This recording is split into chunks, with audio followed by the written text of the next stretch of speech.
రోజు సరిపోతలేదు. ఒక్కటే నిమిషం మీకు ఛాయిస్ ఇస్తా. క్లాప్స్ కొట్టడానికి వచ్చిన వాళ్ళు క్లాప్స్ కొట్టండి, విజిల్ వేయడానికి వచ్చిన వాళ్ళు విజిల్ వేయండి.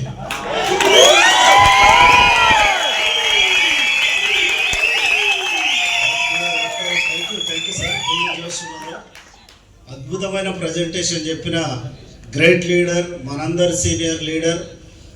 ఒక ఏడిఎంఎస్ అనే మొక్కను తెలంగాణకు తీసుకొచ్చి ఈరోజు తెలంగాణ ఆంధ్ర రాష్ట్రాలకు విస్తరిస్తూ కర్ణాటక అంతా ప్రవహిస్తూ ఈరోజు ఒక్కడిగా వచ్చి ఒక శక్తిలా మారి ఆయన టీంలో కొన్ని వందల వేల మంది కూడా కరోడుపతులు, లక్షాధికారులు కరోడుపతులు చేసినటువంటి ఎక్సలెంట్ లీడర్ రచ్చ శ్రీనివాస్ గారికి ఒకసారి గట్టిగా క్లాప్స్ ఇస్తాను సార్.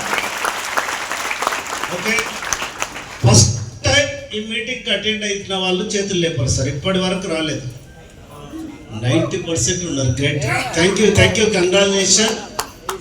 కొత్తగా వచ్చిన వాళ్లకు ఓపెన్గా చెప్తున్నా, ఈరోజు ఈ సబ్జెక్ట్ విన్న తర్వాత రాత్రికి నిద్ర పట్టదు.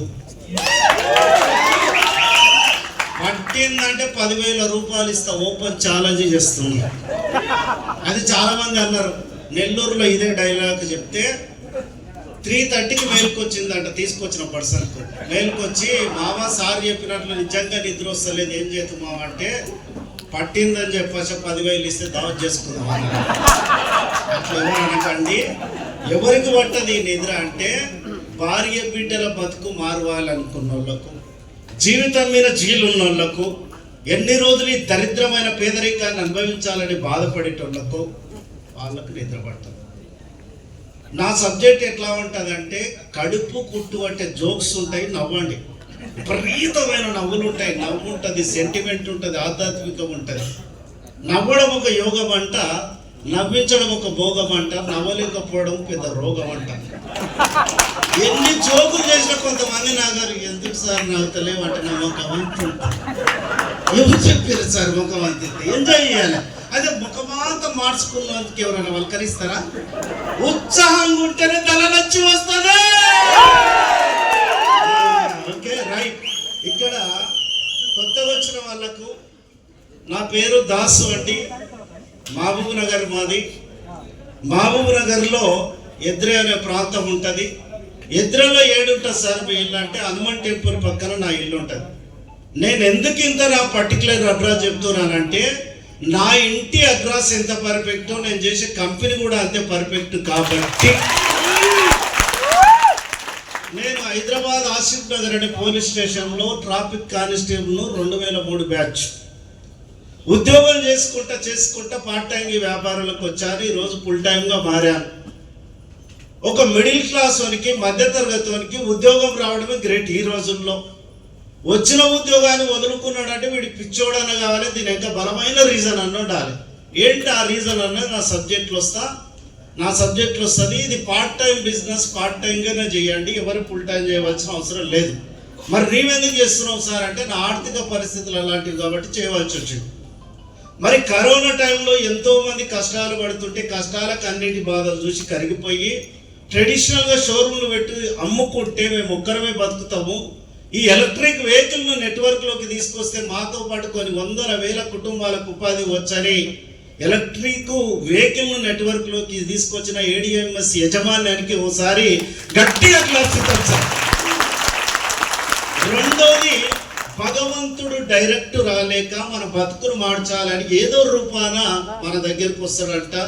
ఈరోజు ఒక అవకాశం, ఏడిఎంఎస్ అనే అవకాశం ద్వారా, మీ మిత్రుల ద్వారా మీ దగ్గరకు వచ్చినందుకు, మిమ్మల్ని ఇక్కడ తీసుకొచ్చి కూర్చోబెట్టిన మీ సీనియర్ లీడర్కి ఒక్కసారి గట్టిగా క్లాప్స్ ఇవ్వండి సార్. వాళ్ళే మీ లైఫ్ చేంజ్ చేసే వాళ్ళే మీ లైఫ్ చేంజ్. బలవంతంగా ఎంతమంది వచ్చారు సార్? బలవంతంగా తప్పద్ర భయాలు వచ్చిన వాళ్ళు ఎంతమంది ఉన్నారు? ఓకే, ఒప్పుకోకపోయినా ఉన్నారు. బలవంతంగా వచ్చినా పర్వాలేదు, కానీ మీ బతుకును మార్చుకునే వేదికలు వచ్చి పడ్డారు. ఇది మాత్రం నిజం. ఇంకా చాలా మంది. మూడవది, ఒకప్పుడు నాకు ఎవరు వల్కరియని స్థితి నుంచి ఎవరైనా వల్కరించే స్థితికి నేను వచ్చిందంటే నా గొప్పతనం కాదు, దాని ఇంకా గొప్ప రీజన్ ఉంటుంది.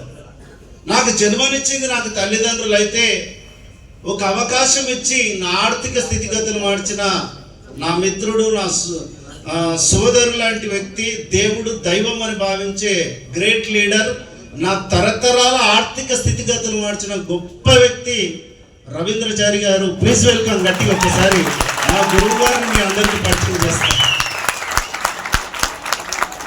చాలా మంది అప్లైన్ వస్తేనే వ్యాపారం చేస్తామంటారు.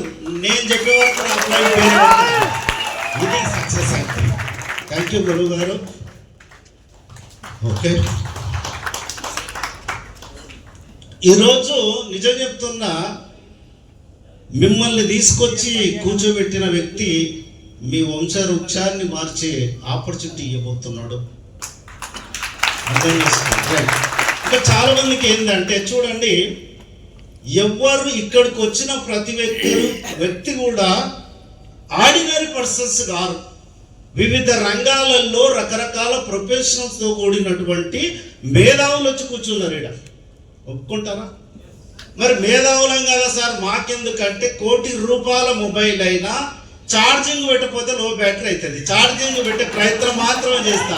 చాయిస్ ఇస్తారా? రైట్. ఇక్కడ ఎవరు ఏ పని చేసినా ఎండింగ్ రిజల్ట్ ఏందండి? డబ్బులే కదా. డబ్బులు అంటే ఎంతమందికి ఇష్టం సార్? అందరికి ఇష్టం. ఎంత ఇష్టం అంటే చిన్న పిల్లలు కూడా ఏడుస్తున్నారు అంటే పైస పట్టదురా బాబు అంటే ఏడుపు నాపి పైస దిక్కు చూస్తారు. పైసకున్న పవర్ అలాంటి. మరి సంపాదించాలనే కోరిక ఎంతమందికి ఉంది సార్? అందరికీ ఉంది. ఎందుకు సంపాదిస్తలేరు? సంపాదించే పని చేస్తలేరు. సంపాదించే వేదిక లేదు కాబట్టి. ఇంకా చాలా మంది ఏం చేస్తున్నారు, అవకాశాలు దొరకక, ఓకే నో ప్రాబ్లం. ఇంకా చాలా మంది ఏం చేస్తున్నారంటే, డబ్బు రాకపోవడానికి రకరకాల కారణాలు ఉంటాయి. ప్రధానమైన 2-3 కారణాలు చెప్తా. డబ్బుకు రెస్పెక్ట్ ఇస్తలేరు, అందుకే నీ దగ్గరికి డబ్బు వస్తలేదు. ఏం రెస్పెక్ట్ సార్? నీ జేబులో ఎప్పుడన్నా 100 నోటు, 200, 500 నోటు ఉన్నప్పుడు మనస్ఫూర్తిగా చూసి ఒక ముద్దిచ్చి జైలు పెట్టుకున్నారు ఇప్పటి వరకు ఎవరైనా? పెట్టలే. డబ్బుదేముంది మామ, పోతుంది వస్తుంది. పోయేదే నీ చేతిలో ఉంది, తిరిగి వచ్చేది ఉందా నీ చేతిలో? లేదు. చాలా మంది ఏం చేసుకుంటారు, ఈ సూత్రం తెలియక డబ్బును తిట్టుకుంటారు. దయచేసి తిట్టకండి. ఏమని తిట్టుకో, డబ్బుకు రెస్పెక్ట్ ఇస్తే ఎట్లా వస్తుంది నీ దగ్గరికి? అంటే ఎంత కొత్తగా వచ్చిన వాళ్ళ చేతులు లేకపోతే కొత్తగా వచ్చిన వాళ్ళు. సరే, ఇప్పుడు మేడం మీ గుడ్ నేమ్ సంగీత మేడం, మీ ఇంటికి ఒక విఐపి వచ్చాడు. మర్యాద చెప్పితే మళ్ళీ వస్తాడా? మనీ కూడా అంతే, మర్యాద ఇస్తేనే మళ్ళీ దగ్గరికి ఇస్తాడు. అర్థం చేసుకో. ఇది తెలియక చాలా మంది డబ్బును తిట్టుకుంటారు. ఏమని తిట్టుకుంటారు అంటే, డబ్బు మీద మన్ను పొయ్య ఉన్నో తోటికొస్తుంది రా, నా దగ్గరికి వస్తలేదు. డబ్బుకో గుణం ఉందంటండి. కొంతవరకు నన్ను పెంచు, తర్వాత నేను నిన్ను పెంచుతా అంటదంట. ఆ కొంతవరకు పెంచలేకనే కొట్టుమిట్టాడుతున్నావు. కొంతవరకు పెంచే వేదిక నీకు ఎక్కడ దొరకపోతే ఈ రోజు ఈ ADMS వేదిక చూపెట్టబోతుంది. ఇలా చాలా మంది ఏమనుకుంటారంటే, నేను ఇంత సీరియస్గా ఉందా, ఇంత సిన్సియర్గా ఉంటా, నేను కొంచెం అనుకోను, ఇంకి లేని అలవాట్లే లేవు, ఈయనతోటి పోతుంది ఎవరు డబ్బు అనిపిస్తుంది. డబ్బుకు మంచోడు చెడ్డోడు తేడా తెలియదంటండి. గేమ్ ఎవడు కరెక్ట్ ఆడతాడో వాని దగ్గరికి డబ్బు వస్తుందంట. గేమ్ ఆడే దమ్ము ఉందా లేదా చెక్ చేసుకో అని చెప్తుంది. ఇంకా చాలా మంది ఏమనుకుంటారంటే, ఎప్పుడు ఇల్లు డబ్బు డబ్బు డబ్బు డబ్బు అంటారు. సస్తే ఎంబడి కట్టుకపోతావురా పైసల్లాగా తాగుదావురా మామ. ఎవడు కట్టుకపోడు గురు, ఎంబడి ఉన్న వాళ్ళని ఏం చేస్తాం అనుకున్నాం అన్నది నా పాయింట్. ఎవడు కొడతాడు ఈ డైలాగులు అంటే, శాతగాని సౌటలు మాట్లాడే మాటలు. ఎవడు కొట్టకపోడా? నిజంగా సచ్చినాక కూడా పైసలు కావాలి. ఎవడు మోస్తారు రా ఈ సేవని? ఖర్చులకే కొడిస్తాడు. అర్థం చేసుకో. ఈరోజు చాలా ఆడుంటది సబ్జెక్ట్, ఓకేనా? ఇంజక్షన్ ఇస్తే మంటలేస్తుంది, జ్వరం తక్కువైతుంది. నా మాటలు నీకు నొప్పించినట్లుంటాయి, నోట్లు వస్తాయి. నువ్వు ఫీల్ అయినవా? ఫెయిల్ అవుతావు. ఫీల్ అయితే ఏమవుతారు? ఫెయిల్ అవుతారు. ఇది మనది. Okay, side heading sub heading. ఈ ఫీల్ అయితే ఫెయిల్ అవుతాం. రైట్. డబ్బు ఏమో అందరికి కావాలన్నది. పాపం డబ్బు అందరి దగ్గరికి రావాలన్నది. ఎందుకు వస్తలేదు? క్లారిటీ లేదు. ఫస్ట్ ఏం క్లారిటీ సార్? బస్ ఎక్కినావు, నువ్వు కండక్టర్ వచ్చాడు నీ దగ్గరికి, టికెట్ అంటే ఎక్కడ పోవాలి సార్ అంటే, ఎక్కడ పోతే అక్కడ కొట్టాలి. విచిత్రంగా ఉంటుంది. డబ్బు కూడా ఎంత కావాలి, ఎప్పుడు కావాలి, ఎందుకు క్లారిటీ నీ దగ్గర ఉంటే నేను ఎత్తుక్కుంటూ వస్తుంది మిత్రమా డబ్బు. క్లారిటీ మీ ఎవరికైనా లేకపోతే వేదిక ఈరోజు నేర్పబోతుంది నీకేడ. ఇంకా చాలా మంది ఏమనుకుంటారంటే సరే డబ్బు కావాలి ఓకే, మరి ఇప్పుడున్న పరిస్థితులకు స్పీడ్గా కావాలన్నా స్లోగా కావాలన్నా? ఎక్కువ లేవంటలేదు, ఉరికి పాలు తాగే కంటే నిలబడి నీళ్ళు తాగడం బెటర్ సార్ అంటారా? అధ్యక్ష నీకు అట్లా అర్థమైందా? ఇప్పటికే ఇంటర్వ్యూలు అయిపోయింది, ఎంజాయ్ చేయడానికి ఏజ్ కూడా కావాలి, అర్థమైందా? మీకు డబ్బులు స్పీడ్గా కావాలి, నా దగ్గర ఒక మార్గం ఉంది. అతి స్పీడ్గా డబ్బులు వచ్చే మార్గాలు ఈ భూ ప్రపంచం మీద 4 ఉంటాయి. క్లాప్స్ ఇస్తే చెప్తా, క్లాప్స్ ఇస్తే చెప్తా. అతి స్పీడ్గా వచ్చే మార్గాలు భూ ప్రపంచం మీద 4 ఉంటాయంట. ఫస్ట్ మార్గం ఏంటంటే, అతి స్పీడ్గా డబ్బులు వచ్చే మార్గాలలో ఫస్ట్ మార్గం ఏంటంటే రాజకీయం అంట. రాజకీయంలో నీవు నేను రాణించాలంటే ఫస్ట్ ఎకనామికల్ గా గట్టిగా ఉండాలి, అందరికీ సాధ్యం కాదు ఇది. రెండోది అతి స్పీడ్గా డబ్బులు వచ్చే మార్గం ఏమన్నా ఉందంటే సినిమా రంగం. నీ దగ్గర నా దగ్గర ఎంత టాలెంట్ ఉన్న కులవృత్తిలాగా వాళ్ళదైపోయింది, అంత దూరం మనల్ని రానిగారు. మూడోది అతి స్పీడ్గా డబ్బులు వచ్చే మార్గం ఏమన్నా ఉందంటే పెట్టుబడులు పెట్టి సంపాదించే మార్గం. ఆ పెట్టుబడులు పెట్టి సోమతలకి నా ఉన్నింటే మీ ముందర నేను నిల్చోకుంటే మీరు నా ముందర కూర్చోకుంటారు. ఒకరిద్దరికి ఉంటుందేమో, అందరిని అలా అన్నాను. నాలుగోది ఎంత బీదవాడికైనా 3 పూటలకు భోజనానికి లేని వ్యక్తులనైనా 2 నుంచి 3 సంవత్సరాలలో కోటీశ్వరులు చేసే వేదిక ఉందంటే అది డైరెక్ట్ సెల్లింగ్ మార్కెటింగ్ మాత్రమే. ఈ డైరెక్ట్ సెల్లింగ్ లో రకరకాల కంపెనీలు ఉన్నాయి. పురుషులలో పుణ్య పురుషులు వేరయ్యా అన్నట్లు అతి తక్కువ టైంలో ఎంతో మందిని కోటీశ్వరులు చేస్తున్న ఏకైక సంస్థ ఉందంటే అదే ఏడిఎంఎస్ సంస్థ అని చెప్తున్నా. డబ్బులు కావాలి ఓకే, స్పీడ్గా కావాలి ఓకే. ఈ డబ్బులు స్పీడ్గా కావాలన్నా మారడానికి ఇష్టపడాలి. ఎవరైతే మార్పును అంగీకరిస్తారో వాళ్ళకి మనీ వస్తుందంట. నోక్యవాడు నేను మారనని భీష్మించుకొని కూర్చుంటే ఏమైంది? నోక్య పేరే లేకుండా ఏదో సినిమాలో చాలా మంది మారరు. ఏమని ఏదో సినిమాలో పాట ఉంటుంది చూడు, నువ్వు నేను కలుసుకున్న చోటు మారలేదు, నువ్వెందుకు మారావే శైలజ శైలజ శైలజ. శైలజ మారకపోతే ఏమీ రాదేమో, కానీ నీవు మారకపోతే నీ ఫ్యామిలీ ఎకనామికల్ ఇబ్బందులకు గురవుతుంది. ఏం మార్పు సార్? చదువుకున్నావు, కామన్ సెన్స్ ఉంది, దూరదృష్టి పెట్టి ఆలోచన చేయి. ప్రతి 20 సంవత్సరాలకి భూమి పైన ఒక ట్రెండ్ చేంజ్ అవుతుంటది. దీనిని గీన క్యాచ్ చేసి కనెక్ట్ అయిన వాళ్ళు మాత్రమే కరోడుపతులు అవుతారు.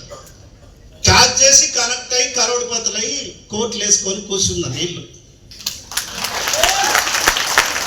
నీవు కూడా క్యాచ్ చేస్తే కరోడుపతి కావచ్చు అని జస్ట్ చూపిస్తున్నావు ఎగ్జాంపుల్. ఏంటి సార్ అంటే 20 సంవత్సరాలు వెనక్కి ఎల్ఐసి ఏజెంట్ చేసిన వాళ్ళు కోటీశ్వరులు అయ్యారు. నిజమా కాదు? ఎందుకు కోటీశ్వరులు అయ్యారని గమనించినట్లయితే ఎవరికి తెలియని టైంలో ఎల్ఐసి అనేది మార్కెట్లోకి వచ్చింది. ఒకరిద్దరు ఏజెంట్లు ఉంటే మహా ఎక్కువ. నా ఇంటి పక్క ఆయన ఎల్ఐసి చేసి కోటీశ్వరుడు అయ్యాడు కదా, ఆయన లాగా నేను అయిదామని ట్రై చేసి అయితేనా కాలేను. ప్రతిదీ ఆన్లైన్ అయిపోయింది, ఇంటింటికో ఏజెంట్ అయిపోయాడు. ఈ ట్రెండ్ అయిపోయింది. తర్వాత ట్రెండ్ వచ్చింది రియల్ ఎస్టేట్ అనే ట్రెండ్ వచ్చింది. రియల్ ఎస్టేట్ చేసిన వాళ్ళు లక్షలు కోట్లు సంపాదించుకొని లైఫ్ సెట్ చేసుకున్న వాళ్ళు ఉన్నారు. ఇప్పుడు రియల్ ఎస్టేట్ చేసేటోళ్ళు ఆ రేంజ్లో అంత దూరం ఎందుకు వెళ్ళలేకపోతున్నారు సార్ అంటే ఇది ఓపెన్ మార్కెట్ కాబట్టి ఓపెన్ అయిపోయింది. ఒక్క ప్లాట్ అమ్మితే 20,000, 30,000, 50,000, ₹1,00,000 వస్తాయని అందరికీ తెచ్చిపోయింది. కొత్తగా వచ్చిన వాళ్ళు ఎవరు సార్? కొత్తగా వచ్చిన వాళ్ళు సార్ మీ గుడ్ నేమ్ సార్, మీ గుడ్ నేమ్ మీరు Satyanarayana Reddy sir real estate ఎండిగా ఉండి వెంచర్ చేశాడు అనుకుందాం. సారు వెంచర్లో 100 ప్లాట్లు వచ్చినాయి. 100 ప్లాట్లు అమ్మడానికి 500 మంది అమ్మేటోళ్ళు వచ్చిండ్రు. ఎవరికి ఏ ప్లాట్ దొరుకుతుంది అర్థం కాదు. నేనే ఉండా ఒక ప్లాట్ అమ్మిన సత్యనారాయణ సార్ ఇంకో ప్లాట్ ఉంది అంటే ఉన్నాయని అయిపోయినాయి సార్ అంటారు. ఎందుకంటే నాలాక ఆకలైన ఏజెంట్లు సత్యనారాయణ సార్ రెడ్డి దగ్గర చాలా మంది ఉన్నారు. ఇప్పుడున్న రియల్ ఎస్టేట్ మీద టాక్ ఏంటంటే కొనేటోళ్ళ కంటే